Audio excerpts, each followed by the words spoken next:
Me chamo Maria Alice de Lourdes Bueno Souza, sou professora aposentada da Faculdade de Ciências Agronômicas da Unesp de Botucatu. Trabalhei 27 anos na faculdade como professora de paisagismo e floricultura. Bom, a minha palestra é sobre arborização urbana, que foi uma das minhas especialidades. Eu fui presidente da Sociedade Brasileira de Arborização Urbana durante 2 anos e também presidente do capítulo Brasil da International Society of Arboricultura, que é a sede é nos Estados Unidos, está nos Estados Unidos. O Brasil é um capítulo e eu fui a presidente.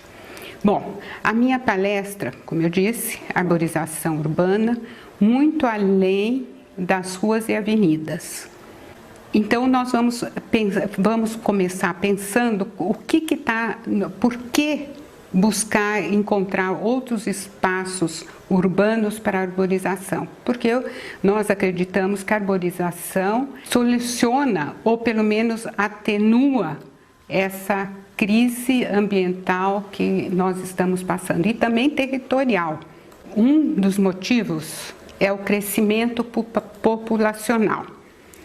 A população mundial já atingiu 7 bilhões de pessoas em 2011 e passa um pouco disso atualmente.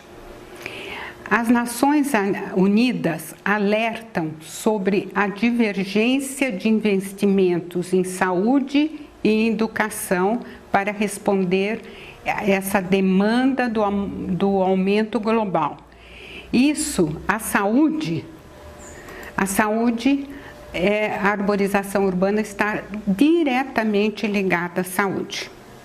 No Brasil, vamos ver o nosso caso aqui. A população do Brasil já passa de 207,7 milhões de habitantes.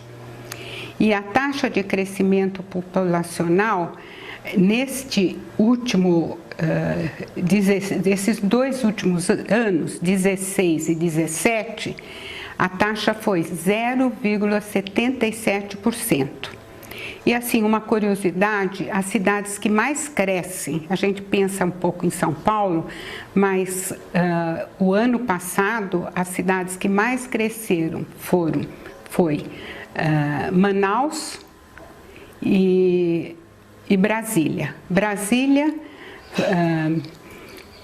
com 2,99% e Manaus com 2,83%, mas São Paulo não deixa de ser a terceira. Consequências. Essa mudança, esse crescimento populacional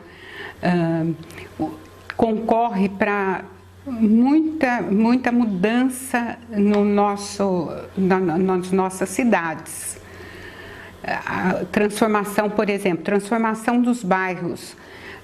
Antes eram bairros residenciais com casas sem ser sobrado, vamos dizer assim. Hoje, principalmente os centros da cidade, tudo que era zona residencial virou comercial. Construções hoje verticalizou isso. Então, são edifícios, né, baixos, altos, etc., sem muito planejamento. E com isso também houve a alteração das fachadas para entrada de veículos, para lojas, para portas de estabelecimentos comerciais. Também podemos pensar em outras consequências dessa mudança. Há um grande aumento da frota de carros e de veículos, né?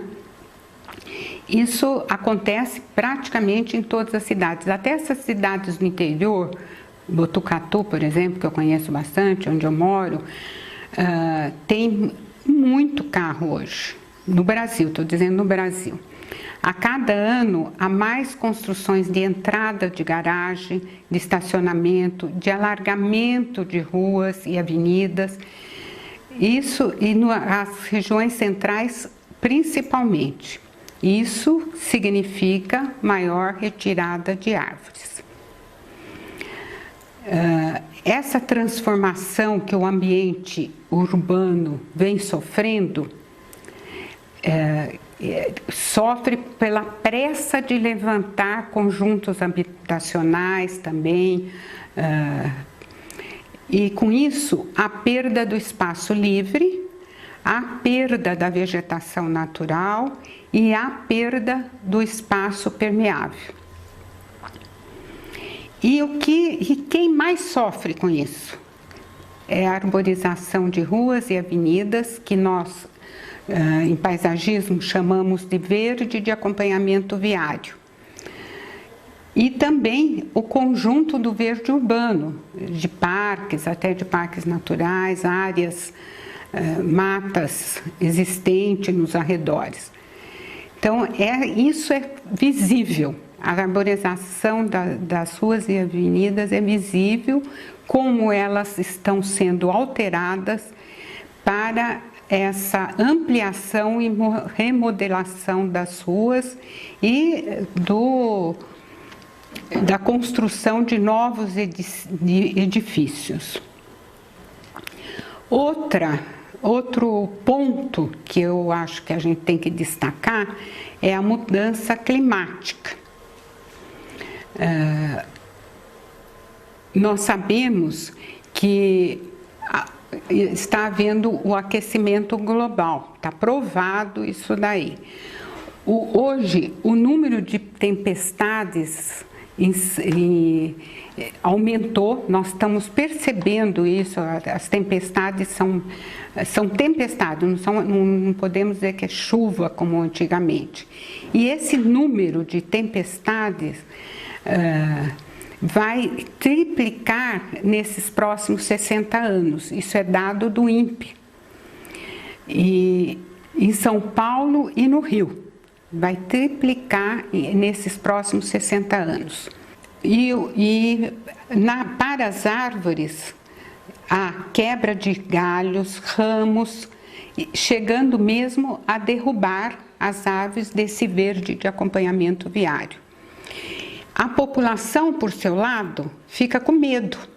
Fica com medo quando começa a chover forte, tem sua árvore na frente da sua casa. A população começa a não querer mais árvore em frente às suas residências ou mesmo até de edifícios. Nós temos aqui uma série de fotos essas aqui da minha cidade, Botucatu, mostrando árvores que provavelmente nunca deveriam ter sido implantadas nisso. Ou também manutenção, como as pessoas, o poder público não faz uma manutenção periódica, e com essas chuvas, a população mesmo resolve podar, arrancar sem nenhum critério técnico. Então, as árvores nas vias públicas estão perdendo a sua forma, sua arquitetura original e cada vez mais estão estressadas, menos longevas, caindo ou sumariamente sendo eliminadas. Enfim, estão sumindo. Bom, isso é o quadro que se apresenta. Eu acredito que nas cidades, desde as cidades pequenas, São Paulo, Rio, cidades grandes. E o que tem sido feito? Eu dividi em 3 etapas, vamos dizer assim. Empresários e empresas privadas. Eu já vejo uma certa mudança de um pensamento mais ambiental, mais pensando no futuro. Empresas privadas e poder público, que eu acho que é o caminho e é o que tem sido, que está em franca expansão, e o que o poder público pode fazer. Exemplos que eu considero bem-vindos de empresários, então, e empresas privadas. Como eu disse, são pontuais, mas mostram uma mudança de comportamento em relação ao meio ambiente. Um exemplo que eu acho muito interessante é São Paulo. Tem o restaurante Figueira Rubaiá, na rua Doc Lobo, nos Jardins. Tem essa figueira que já existia antes de lá ser restaurante. Havia antes uma casa que chamava Casa Cleusa de Presentes, ela já existia, era o pátio dela, eu me lembro bem dela. E um arquiteto propôs, quando o dono desse restaurante quis transformar aquele prédio em um restaurante, ele propôs manter essa figueira. E ele se chama Fernando Iglesias, esse arquiteto. Ele adaptou o prédio à figueira, que eu acho isso um exemplo muito interessante, por isso que eu destaco esse daí. E hoje ela muita gente vai lá para ver a figueira. Eu mesma já fui nesse restaurante quando veio aqui no Brasil uma professora de paisagismo do México, da cidade do México, Alicia Hilo Chacalo, que é minha amiga e tem participado dos nossos congressos de arborização urbana. Ela quis ver porque ela já sabia dessa figueira. Eu acho um exemplo muito interessante. Uma praça também em São Paulo, uma Pocket Park, que é conhecido como Pocket Park, que seria uma praça em terreno pequeno, muito comum em Nova York, em cidades no exterior. Como essa daí é na Rua Amauri, chama Praça Amauri, no Itaim Bibi. Quem encomendou essa praça foi João Paulo Diniz, para o arquiteto Isai Enfield. Ela é em estilo nova-iorquino e ela tem 11 ipês amarelos, mesas e bancos. As pessoas utilizam muito, porque na frente tem uma padaria, uma lanchonete, e as pessoas compram algum alimento ali, sentam, descansam no intervalo. É interessante. E era um espaço particular, por isso que eu estou destacando. Então, um exemplo de uma árvore e um exemplo de uma praça. Vamos então ver agora de empresas privadas com o poder público, os dois colaborando. São pontuais, como eu disse, mas estão em franca expansão. Uma que é uma praça, também em São Paulo, que é a Praça Vitor Chivita, que é um museu aberto de sustentabilidade. É uma ocupação com sustentabilidade. Foi feito pelos arquitetos Leviskis em 2008.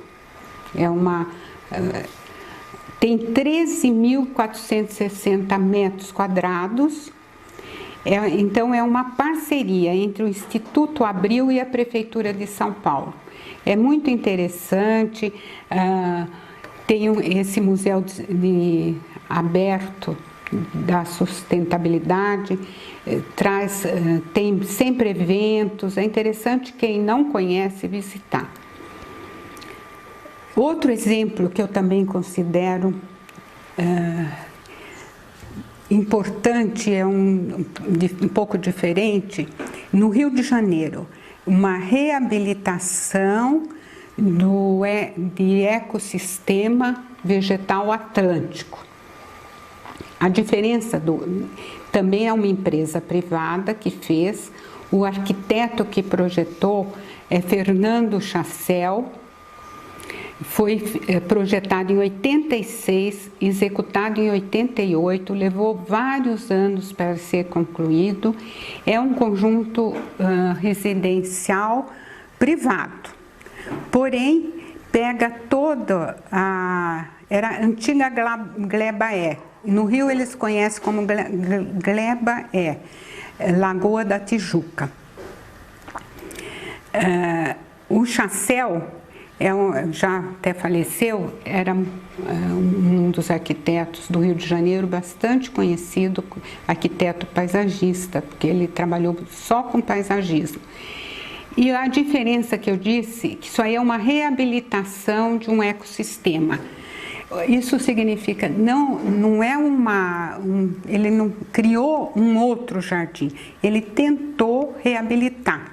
Reabilitar nunca fica igual, mesmo se você esquecer um espaço, a memória está por ali.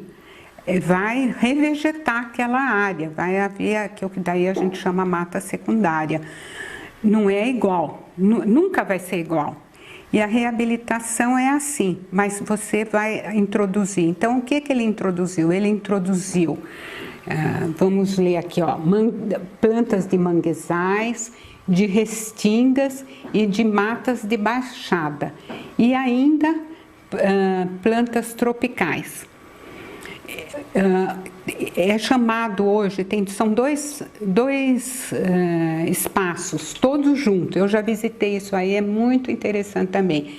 É Parque Melo Barreto, que terminou em 95, foi o primeiro, e a Fazenda da Restinga, 98, 99.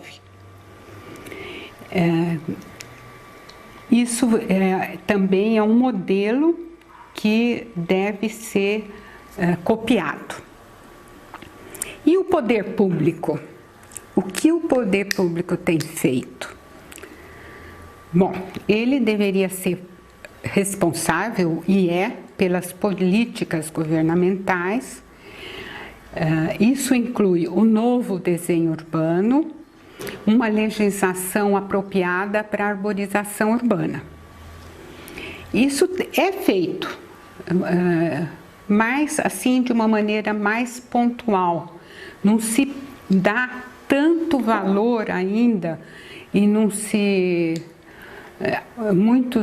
Muitas prefeituras, algumas vezes quando você fala em arborização urbana da cidade, em novos parques, em áreas verdes, eles sempre alegam não haver recursos, que esses recursos têm que ser utilizados em saúde, educação, acho também que deve, mas lembrando que a arborização contribui tanto para a saúde como para a educação, e é uma das exigências da ONU. A ONU diz que é a 7ª naquela classificação que eles colocam, arborização urbana. E o poder público tem obrigação de planejar para o futuro. Bom, eu queria também destacar aqui, São Paulo estava pensando em retirar o minhocão e modificar algumas coisas da área urbana, e eles convidaram o diretor de desenho urbano da Prefeitura de Nova York. Porque São Paulo, naquela época, eles estavam querendo uma cidade mais humana, mais realmente para a população. E caminhar é a atividade mais importante das cidades. A gente tem que lembrar isso. A cidade, no início, foi feita para a gente caminhar. Ele deu uma entrevista para a Folha de São Paulo e eu tirei algumas falas dele. Ele disse: em minha perspectiva, o pedestre é o mais importante. Caminhar é a atividade mais importante na cidade, tanto pelo lado cultural como pelo lado da sustentabilidade. Ele disse ainda mais lá na frente: deixa uns 3 metros livres na calçada, coloca uma árvore, depois a guia, e então decide: vou pôr ciclovia, vou pôr carros para estacionar. Alguém precisa desenhar isso. Hoje está por conta própria. Agora, imagine ele falando de Nova York, dizendo que está por conta própria. Imagine no Brasil. Aqui é assim, se quiser se plantar árvore na sua casa, você não pede uma opinião técnica, qual melhor, se pode, se não pode. Hoje no Brasil também é assim. E se pensar os centros das cidades, os locais mais visitados, históricos, centros históricos, nossa cidade também tem centros históricos, as pessoas deveriam caminhar a pé. Isso, inclusive, traz mais segurança. Então, eu pensei assim: como deve ser o novo desenho urbano? Precisamos deixar mais espaço, encontrar um espaço quando não tem espaço para ser deixado, com ruas mais largas, calçadas mais largas, e temos que encontrar um espaço. Ou precisamos adequar esse espaço, como aquela pracinha Mauri lá, que ela entra como se ela é encaixada na rua, entre casas. E queria mostrar aqui também um exemplo de São Paulo, na rua Oscar Freire. A Oscar Freire, alguns anos atrás, 2007, 2008, ela foi toda remodelada. Eu tenho aqui 3 slides que mostram. As árvores agora não estão margeando a guia, elas estão no centro das calçadas. As calçadas ou passeios, né? Em Minas a gente chama de passeio.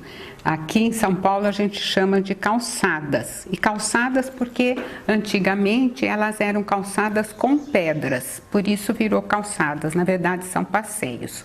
Passeios onde o pedestre deveria andar. Na Oscar Freire, as ruas então estão na parte central e foi colocado também bancos, as pessoas podem sentar, ficou um passeio. É isso que deveriam ser nossas calçadas e continua uma via de circulação, uma mão só, porém circulação. Então é importante observar lá a largura do passeio. Outra coisa interessante também para ver nesses slides é o prato. O prato é o canteiro onde a árvore foi plantada. Ele também é de uma dimensão maior. Bom, algumas prefeituras, inclusive a de São Paulo, eu coloquei aqui um exemplo de Ribeirão Preto. 2 agrônomos, até meus conhecidos, que são de congresso também, o Percy Guzzo e a Regina Carneiro, eles escreveram há uns anos atrás: vamos arborizar, chama uma cartilha, para ser distribuído para a população. Eu achei interessante 2 desenhos que eles colocam lá e eu copiei aqui. São entradas de grandes estabelecimentos. Por exemplo, um supermercado grande, onde eles tiraram a calçada, rebaixaram as guias para os carros estacionarem em cima da calçada, que não deveria. Bom, mas já está lá assim. Como então plantar? Plantar junto às guias rebaixadas e espaçada de tal maneira que possa entrar 2 carros, por exemplo, ficar 2 estacionados e as árvores. No slide se vê melhor isso aí. Também eles mostram outras maneiras de colocar árvores, né? Tem um esquema bem interessante, inclusive com passagem para pessoas com algum problema, deficientes, cegos, etc. As calçadas hoje, o nosso CREA, né, o CREA de São Paulo aqui, já tem 2 cartilhas que eles distribuem, inclusive, grátis. Tem 2 cartilhas mostrando como deve ser essa parte do revestimento da calçada e a introdução de árvores em entradas de carro de residência, por exemplo. Então, é o segundo slide de Ribeirão Preto. Também coloquei aqui um desenho, um esquema de como introduzir mais vegetação e arborização nos passeios. Como? Primeiro, são 12 desenhos, aqui, 12 esquemas. No primeiro, mostra que a calçada tem que ter um recuo, a construção tem que ter um recuo.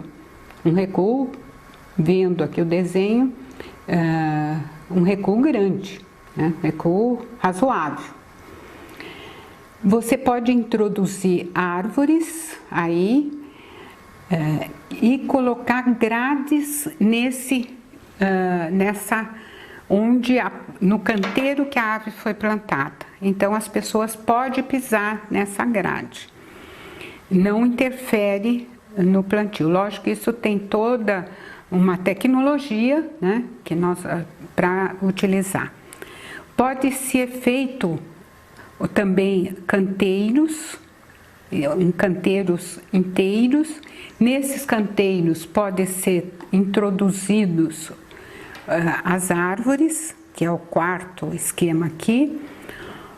Pode ser introduzido cada trecho, por exemplo, desses canteiros, floreiras ou jardineiras, que a gente pode chamar assim também, bancos para as pessoas sentarem.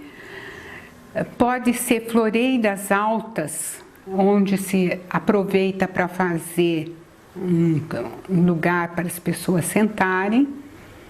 Nessas floreiras altas, elevadas, pode ser plantado árvores ou simplesmente arbustos. Isso tudo tem que ser pensado. Isso é um esquema. E mostrando os últimos, a última fileira aqui é o que eles chamam de bullboard, quer dizer, é uma extensão da calçada que avança na rua em forma meio circular. Por isso que tem bullboard, é de bulbo. Então, essa forma mais arredondada avança na calçada. Isso eu já vi no Porto, na cidade do Porto, em Portugal. Eles fazem isso e deixam um espaço para 3 ou 4 carros. Em vez de plantar no passeio, quando o passeio é muito estreito, eles utilizam uma parte do leito da rua.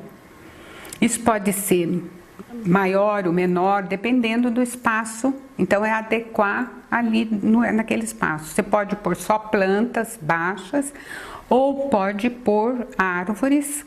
Pode fazer elevados esses canteiros também, para evitar que os carros estacionem em cima, né? Pode ser elevado, umas floreiras. E o último aqui, esquema, mostra a introdução de iluminação. Quando não existe nenhuma maneira de você colocar árvore, você coloca postes com vasos, por exemplo, pendentes. Isso é bastante comum em Gramado, em algumas cidades turísticas, acho que Campos do Jordão. A pavimentação, pensar nessa pavimentação, móveis de rua, móveis, esses seriam lixeiras, outras coisas. Isso, enfim, na hora do projeto, que a gente vai ver, olhar caso a caso, né? Ou também o tipo de revestimento, principalmente aqueles para cegos. Eu mostro aqui um slide que eu achei muito interessante, não sei qual cidade que é, mas eu sei que é na Alemanha, eu tirei da internet. Eu chamei de adequar o espaço, introduzir o verde. Mostra 3 fotos do mesmo lugar. Na primeira havia muito carro, circulava por ali, são praticamente 4 ou 5 pistas, aqui dá para ver pela foto. Eles retiraram uma parte da pista fazendo um desenho até interessante, porque são prédios ali, você vendo de longe, do alto fica bonito. Introduziram, digamos, um canteiro muito grande com gramas e posteriormente colocaram arborização, algumas mesinhas, as pessoas caminham em cima desse gramado. Isso de um lado, digamos que do lado esquerdo aqui da foto. Na terceira foto, no lado direito, também eles colocaram, é um desenho bem interessante, eu acho que deve ser observado. Bom, as políticas públicas a gente, estou entendendo aqui como planejamento urbano de uma maneira geral. Acho que a maioria das nossas cidades nem fazem muito esse planejamento urbano, né? Todas as cidades, por lei, mais de 20 mil habitantes, teria que ter esse plano urbano. Também o plano diretor de arborização urbana. Deveria haver um plano diretor de arborização urbana para cada cidade. E um plano de gestão do verde. Isso a gente vê até na literatura, até gostaria de mostrar esse livro, né? Você vê que esse plano de gestão do verde hoje é muito conhecido, pelo menos na academia e também em outras cidades. Esse aqui é um livro de Barcelona, né? O autor é de Barcelona e ele mostra muitos exemplos da Europa toda, muito interessante. Eu pus aqui como exemplo um slide aqui de Viena, Áustria. As políticas governamentais de lá, ela tem como objetivo principal a preservação do verde existente. A cidade de Viena, 50% da área dela é verde introduzido. E foi considerada pela Mercer, que é um órgão que classifica as cidades como a melhor cidade do mundo para se viver, justamente por ter 50%, principalmente por causa disso, 50% de espaços verdes dentro da área de Viena. Aqui tem 2 slides mostrando, 2 fotos, melhor dizendo, num slide só, mostrando a vegetação e a arborização. A arborização, você olha, é perfeita. Parece que não tem nada fora do lugar. E o que colabora para isso? Eles fazem um plano do planejamento urbano a cada 10 anos. Desde 1905, esse plano vem sendo feito. Então, a cada 10 anos. E o elemento principal, central desse plano é a preservação do que já existe. Bom, como eu disse que a gente tem que pensar no futuro, e é uma obrigação, responsabilidade do poder público, é planejar como vai ser o futuro das nossas cidades. Então, planejar para o futuro, como exemplo, eu trouxe aqui aquele projeto Grand Paris, que foi lançado em 2009 como concurso internacional. 10 grandes escritórios de arquitetura apresentaram uma proposta. Isso não foi ainda posto em... Não está parado, isso está parado, mas eu trouxe como exemplo, porque Paris já tem 25% da sua área verde. E na época o presidente queria que aumentasse para 1 milhão de árvores, principalmente no entorno. Essas árvores deveriam ser plantadas na Grande Paris, principalmente no entorno do aeroporto de Roissy. E visava uma remodelação, esses projetos deviam visar uma remodelação e reordenamento urbano. Como os projetos sugeriram várias digamos, espaços, né? Espaços verdes para aumentar sempre a superfície verde da cidade, como um cinturão verde que limitasse todo o tecido urbano. Corredores ecológicos ligando as áreas verdes do centro e com a periferia. Artérias verdes por cima de vias férreas. E também transformação dos grandes boulevards. Os boulevards são alamedas e avenidas arborizadas, em eixos verdes para pedestres, ciclistas e transportes coletivos. E também sugeriram transformação de telhados e terraços em telhados e terraços verdes, que hoje está também em franca expansão. Neste slide aqui, então, eu coloquei os parques, o que pode ser arborizado, o que pode e deve. Parques urbanos, todos, o que eu chamo de parques urbanos são esses parques.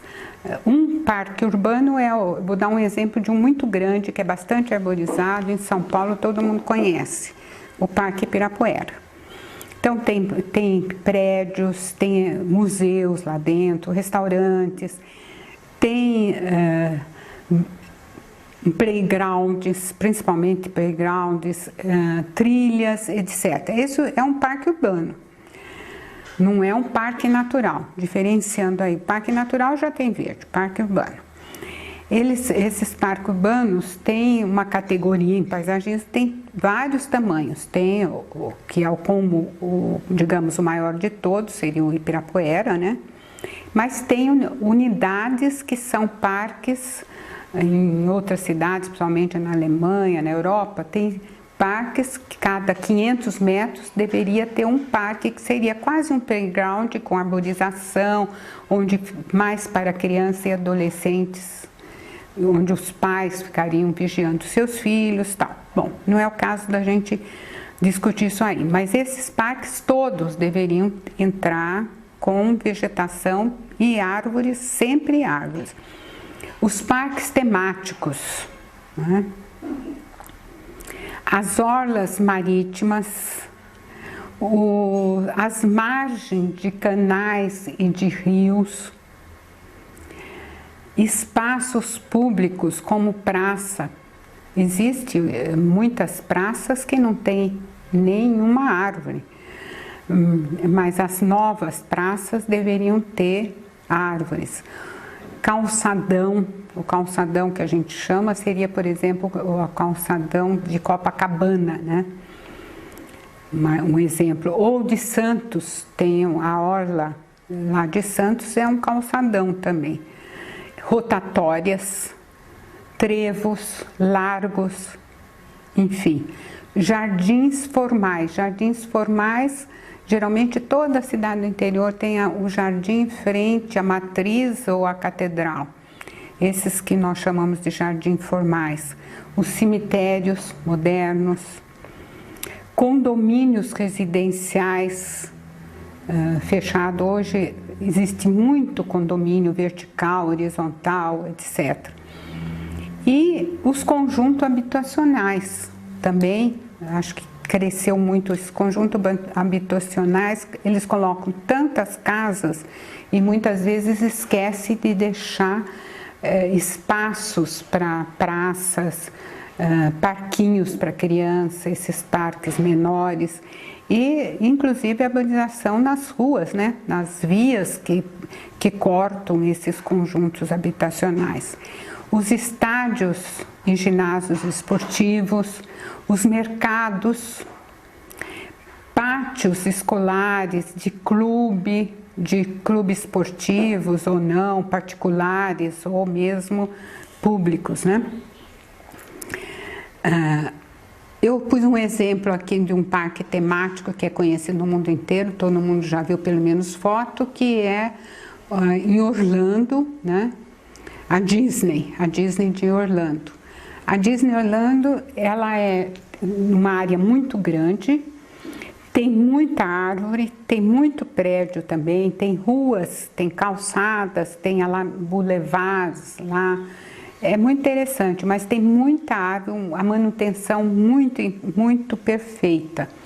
Mas a gente tem que dar um exemplo, a gente tem que sonhar. A nossa cidade tem que ter, a gente tem que lembrar que pode ser grande, pode ser bem com bastante conservação, com manutenção, etc. Outro exemplo que eu coloquei aqui de Munique. É uma rua em Munique que tem, esse eu achei muito interessante, a arborização dos dois lados. O passeio, digamos que a calçada fica no centro. Esse eu achei que é uma coisa interessante. Ou e tem um espaço maior junto aos edifícios residenciais. Essa rua é uma rua residencial, cujos edifícios dão direto nesse calçadão, vamos chamar assim porque é bastante largo, e tem árvores dos dois lados, com bancos, tem também umas estruturas para os carros não avançarem nesse espaço. Olhando bem esse slide dá para ser visto tudo isso. Ou uma avenida arborizada. É uma pena, você olha assim e fala, mas que esquisito, né?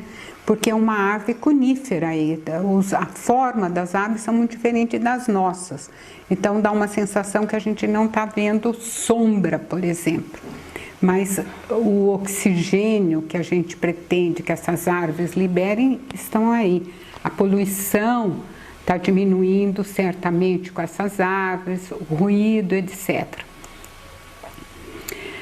Coloquei também aqui um leito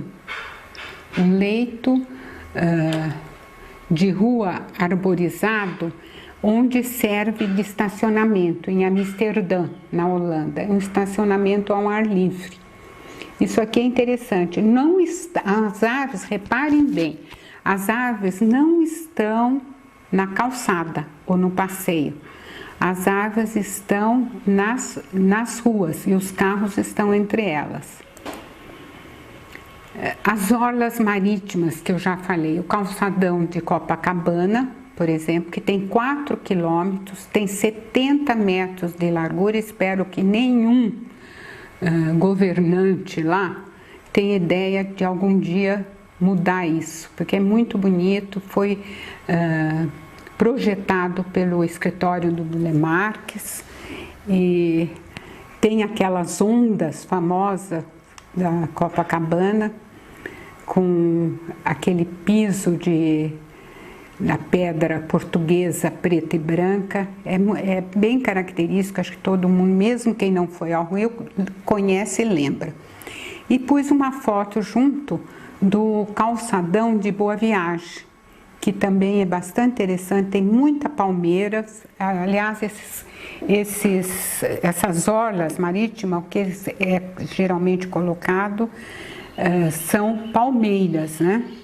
O coqueiro, em Boa Viagem é coqueiro. Também na orla de Copacabana, não só coqueiro. Mas eu acho que pode acrescentar, quem conhece a orla de Copacabana sabe que de quanto em quanto tem árvores também. Antigamente o que se colocava era o chapéu de sol. Hoje estão trocando por outras espécies mais apropriadas. Então eu acho que é importante arborizar. É muito quente, né? Esses lugares muito quentes, as pessoas caminham, tudo isso tem que ser pensado. Margens de canais e de cursos d'água. Coloquei aqui um da cidade de Bruges, na Bélgica. É uma cidade que ela é cortada por água. Um dos passeios turísticos lá é de barco, circulando pela cidade, caminhando por dentro. E esse aqui é um canal. O canal foi construído, mas foi pensado e foi deixado aqui com árvores, como pode ser visto. Coloquei rodovias, as nossas rodovias, os taludes das rodovias. Algumas vezes tem canteiro central, a Castelo Branco aqui, né, que vem de São Paulo para Botucatu, a gente passa. É uma das rodovias que eu acredito que é uma das mais bonitas, bem sinalizada. Mas ela não tem árvore, quase não tem, só na entrada, né? Na entrada de São Paulo, ou na saída, porque é o ponto zero lá, que tem um pouco. Na Turquia, eles estão pensando, foi dito isso lá, eu tive lá uma ocasião, em 2011, né? Acho que agora nem dá mais para a gente ir lá, mas naquela época, e fui de Istambul a Capadócia, e depois voltei tudo por estradas de rodagem. Todo com a arborização que a gente via algumas mudinha pequenininha, outras já mais de 1 metro, meio metro, e algumas já crescendo, os taludes. Alguns taludes também com ajardinamento, isso era bem interessante. Bom, outros espaços que a gente algumas vezes esquece, mas que devem serem arborizados. Todos os vazios urbanos. Os vazios urbanos são esses espaços livres que sobra de quarteirão, nas cidades já existentes, né? Áreas intersticiais. Essas são esses espaços pequenininhos que sobram entre ruelas pequenas, ou áreas institucionais que estão aguardando, sei lá o quê. Áreas degradadas, isso sempre, ou abandonadas físicas ou socialmente. Essas áreas deveriam todas serem recuperadas, reabilitadas, que é o termo mais correto, técnico, né? Áreas industriais, quantas indústrias, acho que nós temos aqui em São Paulo, tem muitas indústrias que fecharam, ficaram lá abandonadas. Deveria ser revitalizado esse espaço, tanto os edifícios como o espaço do entorno. Aeroportos desativados ou estradas abandonadas, ferrovias. No Brasil nós temos muita ferrovia, que já teve ferrovia aqui, foi importante e hoje não é mais, né? Coloquei aqui uma área de ferrovia desativada em Nova York. Essa é um projeto muito interessante que deve ser pensado, estudado e que traz muito dinheiro para Nova York. É uma antiga linha férrea, como eu disse, hoje um parque linear com 2 quilômetros, quase 2,5 quilômetros de extensão. A primeira parte foi aberta em 2010, a segunda parte em 2011. A prefeitura foi gasto $115 mil a prefeitura gastou nesse projeto. E a iniciativa privada entrou com um terço desse valor. Quer dizer, foi feito, é também interessante destacar que é então particular e privado, né? Isso eu acho que é o futuro. As empresas privadas têm que ajudar o governo só não podemos esperar tudo. Hoje, em 2010, ela recebeu 2 milhões de turistas e gera 2 bilhões em investimentos com turismo, hotéis, lojas, porque depois que ela foi estabelecida, muitos prédios que estavam abandonados, eles foram retomados e virou ou hotel, ou lojas, restaurante e galerias de arte. E isso é uma coisa muito, muito importante e interessante. Recomposição de uma margem de rio canalizado. No Brasil nós temos muitos rios que foram canalizados, mesmo São Paulo, né? O próprio Tietê, acho que tem umas partes lá. Eu lembro Piracicaba tem uma avenida lá que antigamente era rio. Então quase toda a cidade tem um rio canalizado. Seul, na Coreia do Sul, tem um rio aqui que tem um nome muito complicado, que ele deságua num afluente do Mar Amarelo. Áreas portuárias obsoletas. Isso também no Brasil nós já temos, na Argentina tem aquele Puerto Madero, que é uma extensão grande, né? São 20 hectares no Rio da Prata. O primeiro projeto foi feito em 1989, mas essas propostas só foram apresentadas 96 propostas de como revitalizar esse Porto Madero, que era um porto um porto de navegação mesmo. Eram docas, né? E só em 92 que iniciou o projeto. Hoje é um lugar chique, um lugar de turismo, onde tem várias churrascarias, tem um movimento grande, principalmente à noite, de dia, muito bonito lá.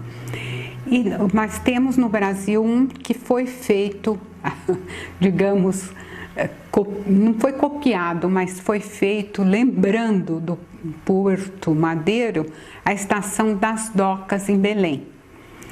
São quase 3,5 hectares na Baía de Guajará. O projeto começou em 92 e a construção foi em 1999. É também muito bonito, também tem muitas lojas, tem de lembranças, né, de Belém, como lá no Porto Madero, e muitos restaurantes com aquelas comidas típicas. É um lugar interessante para ser visitado, aliás, faz parte do turismo lá. Em Porto Alegre está sendo estudado ainda, a construção parece que vai sair esse ano, não sei se vai, mas pelo menos foi o que eu li, é o Cais de Mauá, que eu coloquei 2 fotos desse projeto que ganhou, mas que não foi dado início ainda da execução. Porque Porto Alegre, eu me lembro de um colega de congresso que dizia que Porto Alegre ficou, o rio Guaíba, é um rio muito bonito. E como foram construídas as docas no rio Guaíba, fechando como se fosse um muro fechado e esconder o rio. E ele sempre dizia, eu vi numa vez num congresso que foi lá, que eu estava em Porto Alegre, que deviam ter deixado algumas janelas para o rio. Quando se faz docas, quando se constrói junto ao rio ou ao mar, onde vão ter esses grandes edifícios para embarque, desembarque de navio, deveria ser deixado, ele dizia assim, janelas para o mar ou para o rio, que é para você ver, para a cidade poder ver e para também ter ventilação.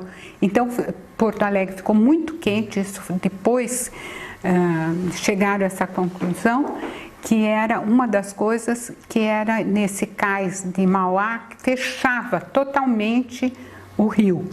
Então, eles estão agora, tem muita coisa desativada ali, eles estão estudando, acho que parece que ainda não há recursos, mas eles querem formar algumas janelas e formar um turismo ali, né? Recuperar essa área. Acho que é interessante, acho que nós temos outros lugares também no Brasil. Aterros sanitários desativados.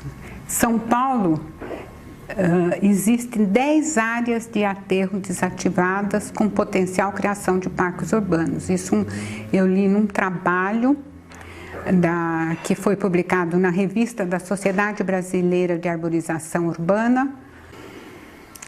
Esses parques em lixão ou aterros sanitários, geralmente eles são chamados de parques ecológicos, que é para melhorar o ambiente. Eu coloquei aqui alguns que já existem e estão sendo utilizados pela população. Não sei se todo mundo conhece ou sabe, o Parque Vila Lobos, em São Paulo. Era um antigo lixão. O Parque Ecológico do Vidigal, no Rio de Janeiro, que é numa favela lá do Vidigal. Também tem um parque onde era um lixão.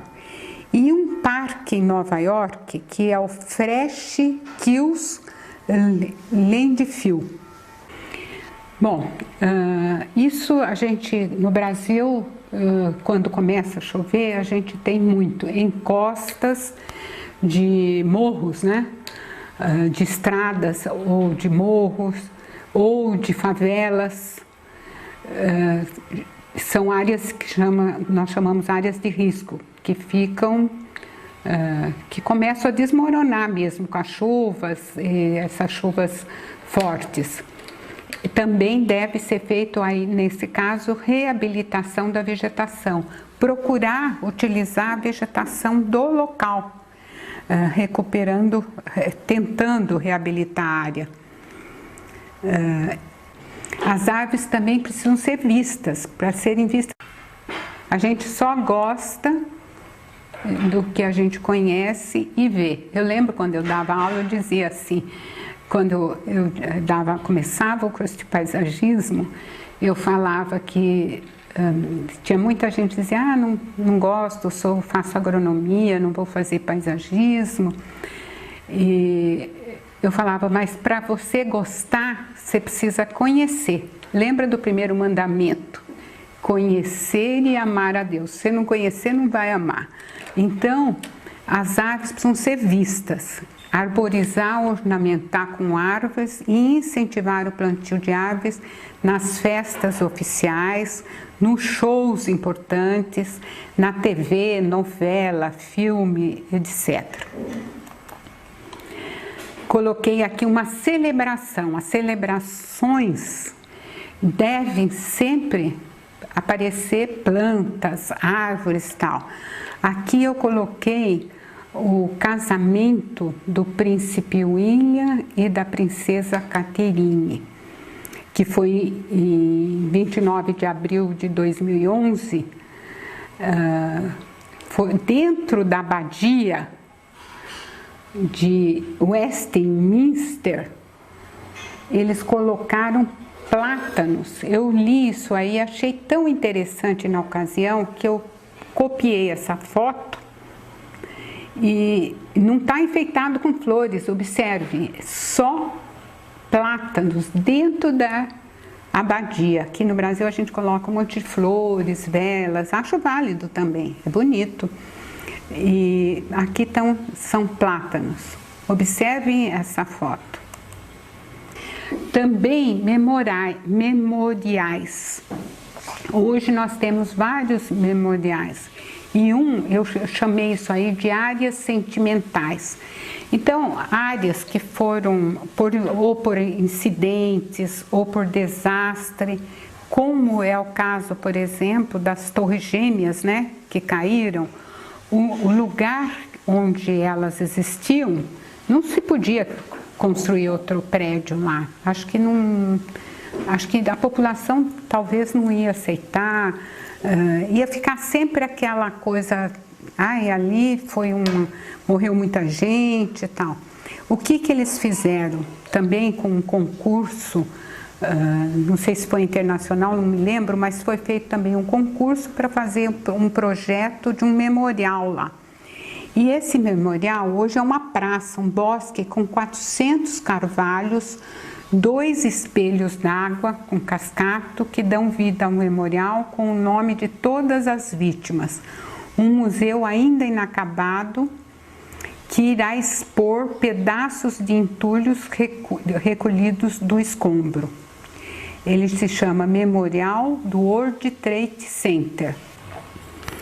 Bom, e também outras formas de revegetar, que hoje já existe no Brasil, existe bastante, já está em grande expansão também, vamos dizer assim, que são os jardins verticais, as jardineiras, as fachadas e paredes laterais, os telhados e cobertura dos edifícios e os muros. Isso tudo pode ser revegetado. Nem tudo com árvore, mas pode ser revegetado. Eu coloquei aqui um slide de Londres, Inglaterra. Então, eu coloquei outro exemplo aqui de esse jardim vertical, que são várias varandas que saem de um prédio com árvores. Eu achei isso na internet, achei muito interessante. Paredes verdes. Bom, no penúltimo slide aqui, eu coloco a bibliografia consultada. Eu já citei aqui o Chassel. O Chassel tem livros, vários. Aquele Gleba foi motivo de vários livros explicando como foi feito, etc. Vale a pena, eu coloquei um aqui de 2011, que o próprio Fernando Magalhães Chassel escreveu, Paisagismo e Ecogênese. Coloquei aqui também um trabalho que eu achei na biblioteca, que eu achei muito interessante, Espaços Verdes em Áreas Urbanas, que é do Ministério das Relações Exteriores, que eu tirei de Viena, as informações de Viena e de outras cidades do mundo, que eu achei muito interessante, que lá abordava justamente a parte verde de algumas cidades. Então, eu estou falando aqui deste livro, que eu acho ele muito interessante, Espaços Verdes para uma Cidade Sustenível, Planificação, Projeto, Mantenimento e Gestão, de Barcelona. Acho que realmente quem trabalha nessa área deveria consultar ou ter esse livro. Acho muito, abrange tudo. Ele é de 2007, mas ele é muito atual.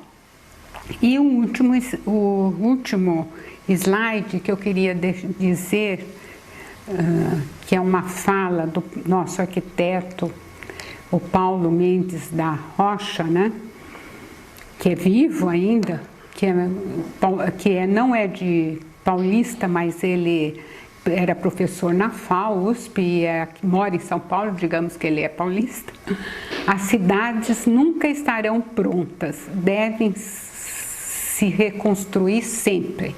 Quer dizer, a cidade é dinâmica e vai mudando, mas nessas mudanças vamos introduzir sempre vegetação, árvore, é preciso, é importante. E termino a palestra dizendo saudações arborísticas.